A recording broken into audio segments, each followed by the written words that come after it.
Class 12th का English का जो चैप्टर है यानी प्रोज का ए चाइल्ड इज बॉर्न, उसका आज बहुत ही मस्ट वीवीआई क्वेश्चन जो आने वाला बोर्ड एग्जाम है उससे रिलेटेड है, उसको आज के इस सेशन में हम लोग डिस्कस करेंगे। तो चलिए आज के इस सेशन को, आज के इस वीडियो को हम लोग बिना किसी देरी के स्टार्ट करते हैं, जिसमें फर्स्ट नंबर जो क्वेश्चन दिया है यानी फर्स्ट नंबर क्वेश्चन यहाँ से कह रहा है कि व्हाट इज इम्पैक्ट यानी क्या प्रभाव पड़ता है ऑफ पॉवर्टी यानी गरीबी पर इन मेडिकल फील्ड, यानी मेडिकल फील्ड में दवाई के क्षेत्रों में क्या प्रभाव पड़ता है एक गरीब आदमी पर, जो यानी जिसके पास रुपए पैसे नहीं होते। तो इसका आंसर होगा मोस्ट ऑफ पुअर पेशेंट, यानी बहुत सारे गरीब लोग यानी अधिकांश मरीज, अधिकांश से गरीब लोग have not goat the expensive drug, यानी ज़्यादा महंगी दवाइयाँ नहीं होती हैं, यानी उन लोग के पास ज़्यादा महंगा जो दवाई नहीं होता है।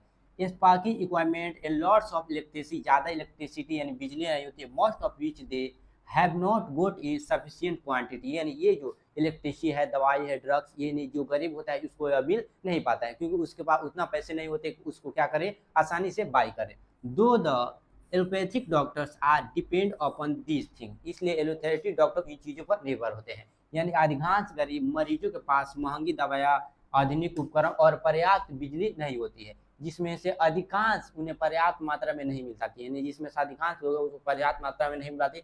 हालांकि एलोपैथिक डॉक्टर इन चीज़ों पर क्या होते हैं, निर्भर होते हैं। अगले क्वेश्चन पढ़ते हैं। अगला क्वेश्चन क्या दिया है? अगला क्वेश्चन कहता है कि where do Sylheti women go to stay during last stage of pregnancy, यानी जब लास्ट स्टेज चलता है प्रेगनेंसी का तो सिलहेटी वुमेन यानी कहाँ जाती है? तो इसका आंसर होगा she goes to mother house, यानी वो अपने माँ के घर जाती है लास्ट फ्यू मंथ, यानी लास्ट का जो कुछ महीना बचा होता है उस समय ऑफ हर, यानी यहाँ से होगा pregnancy and about the first month of about life babies life, यानी वो अपनी गर्भावस्था के अंतिम कुछ महीनों और कुछ बच्चों के जीवन से पहले 3 महीनों के दौरान अपने माँ के घर जाती है। अगले क्वेश्चन बढ़ते हैं। अगला क्वेश्चन क्या है? तो अगला क्वेश्चन कह रहा है कि व्हाट इज रिवार्ड, यानी क्या रिवार्ड मिलता है ऑफ प्रेगनेंसी, प्रेगनेंसी के दौरान for a young Sylheti women, यानी एक नौजवान सिलहेटी वुमेन को क्या रिवार्ड मिलता है किसके दौरान? तो प्रेगनेंसी के दौरान। तो इसका आंसर होगा ऑल टाइम, सभी समय सी इज लुक्ड आफ्टर, यानी हर समय उसकी देखभाल की जाती है, यानी कोई भी अगर औरत प्रेगनेंसी टाइम होती है तो उसको क्या किया जाता है,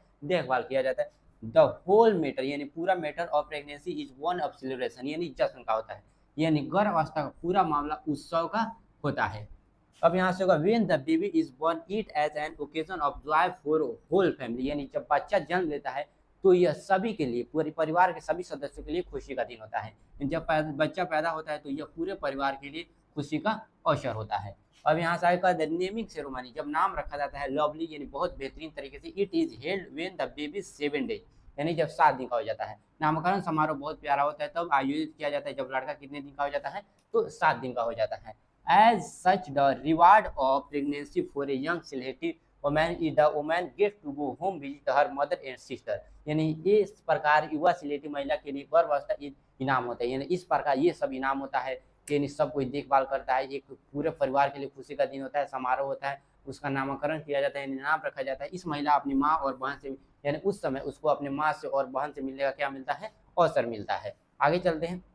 अगला क्वेश्चन कह रहा है कि वाई हैड सूडानीज वुमेन, यानी सूडानीज औरतें, सूडान की जो होती है, स्टॉप गोइंग, यानी जाना बंद कर दी टू इंटरनेशनल कॉन्फ्रेंस, यानी अंतर्राष्ट्रीय कॉन्फ्रेंस में जाना क्यों बंद कर दी? तो इसका आंसर होगा सूडानी women's official stop going to international conference because they were tired of being told about their own lives instead of being consulted, यानी सूडानी महिला अधिकारियों अंतर्राष्ट्रीय सम्मेलन में जाना इसलिए बंद कर दी क्योंकि परामर्श दिए थे, यानी इसका मतलब वो उन लोग को ज़्यादा बढ़ावा जाने के बजाय उनको क्या किया जाता था, यानी उन्हें तंग आ चुकी थी अपने कि तुम्हें ये काम नहीं करना चाहिए, वो ये नहीं करना चाहिए, उनको रोका जाता था, यानी एडवाइस नहीं दिया जाता था कि आगे बढ़ो, उनको नीचे दबाया जाता था, इसलिए वो क्या कर दी, जाना बंद कर दी। आगे बढ़ते हैं। अगला क्वेश्चन क्या दिया है? तो अगला क्वेश्चन यहाँ से दिया है कि what compels women to withdraw into silent opposition international fora, यानी यहाँ का मतलब व्हाट कंपल्स, क्या compels women to withdraw into silent opposition in international fora, यानी the tendency of those women who still live within a female society to withdraw silent opposition, यानी उन महिलाओं की प्रवृत्ति जो अपनी अभी एक महिला समाज के भीतर रहती है, अंतर्राष्ट्रीय मंचों में भाग लेते समय मुख्य विरोध में पीछे हटने की होती है, यानी इंटरनेशनल जो कॉन्फ्रेंस होता है उसमें पीछे हटने के मुख में क्यों होती है? तो इसलिए होती है कि इनका संचालन उन भाषाओं से किया जाता है जिन्हें वो परवाह के साथ नहीं बोल सकती, यानी उनको पूरे आज़ादी के साथ बोलने के लिए नहीं दिया जाता है। इस प्रकार का संचालन किया जाता है जिससे वह क्या कर सकती है, नहीं बोल सकती है। आगे इसको देख लेते हैं। तो यहीं तक था ये आज का, यानी ए चाइल्ड इज बॉर्न, ये जो चैप्टर था यानी ए चाइल्ड इज बॉर्न, इसका बहुत ही वीवीआई क्वेश्चन। अगला जो यानी अगला जो वीडियो आएगा उसमें हम बहुत बेहतरीन तरीके से अगला चैप्टर का जो ऑब्जेक्टिव है उसको डिस्कस करेंगे।